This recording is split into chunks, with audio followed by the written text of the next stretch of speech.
Hi everyone. I wanted to make this quick video um, as I'll be making a couple of different ones specifically for this group that's interested in conception, and share some of the Ayurvedic wisdom and also some other modalities and some of my own experience. Um, a couple of things that are of primary importance in Ayurveda for conception. Again, just remember this is a science of 5,000 years ago or more. So some of it obviously it gets hard to put into practice in modern days, but we do the best we can. Um, but the number one thing that if you're trying to conceive, you should look into is your menstrual cycle. Do you have um, regularity? How is your blood? Do you have clots? Do you have pain?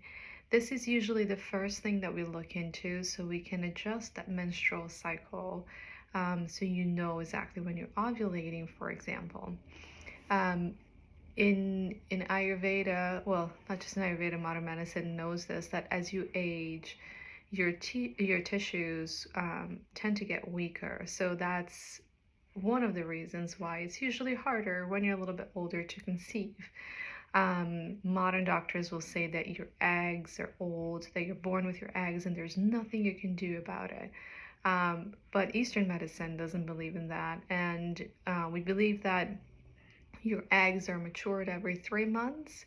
So there's lots of stuff that you can do to improve the quality of the eggs once they are released. So this is sort of the number one thing. You should, if you're trying to conceive and having trouble, look into your endometrium, for example, because if the doctor says it's too thin, that means that you need more nourishment. If it's too thick, you may need some detoxification, for example. So if your cycle is fine, if your endometrium is fine, take a look at your circulation. Perhaps your body is not getting enough oxygen, enough nutrients. Um, Another very important thing is to look at your digestion because everything starts with your digestion. If you're not absorbing your nutrients correctly, you may have some iron deficiency, you may have some B12 deficiency, folic acid, you may have some deficiencies that um,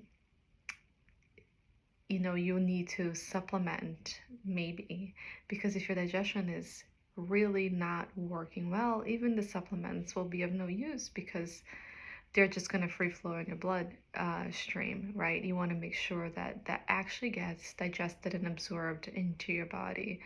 Another important thing is if you know just a little bit about Ayurveda and the doshas, that your space and air elements, your Vata dosha, is somewhat in balance. Ideally, it's really in balance, but again, in modern life, I don't really know anybody that has their Vata super balanced. So you want to bring in qualities of moisture, of juiciness.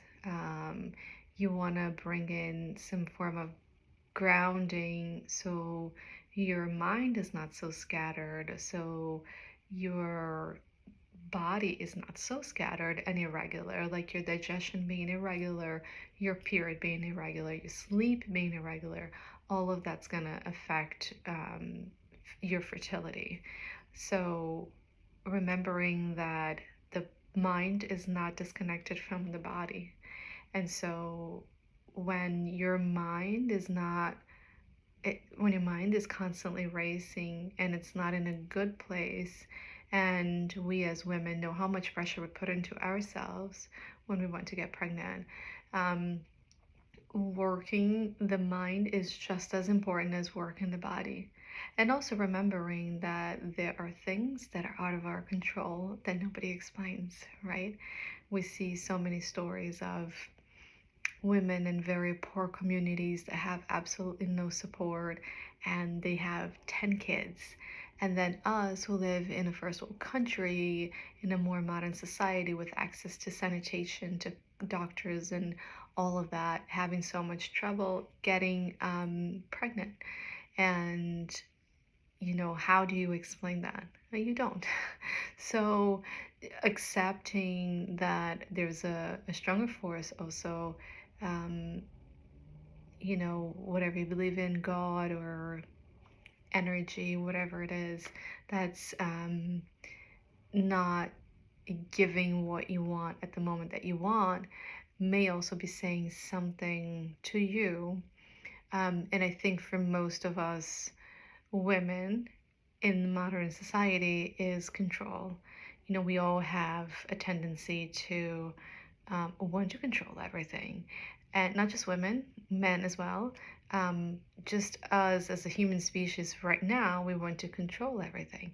And when things get out of our control, we get depressed, we get very upset, we get all these feelings, and that can also create blockage on your fertility.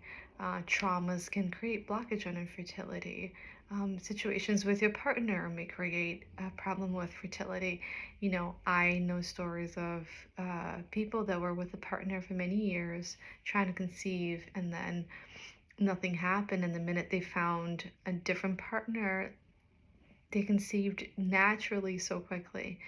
I'm not saying that you need to leave your partner, but maybe there's something that you need to work with your partner, speaking your truth. I'm not sure. Anyway, just wanted to share this video with these basic, um, basic concepts of how Ayurveda sees fertility.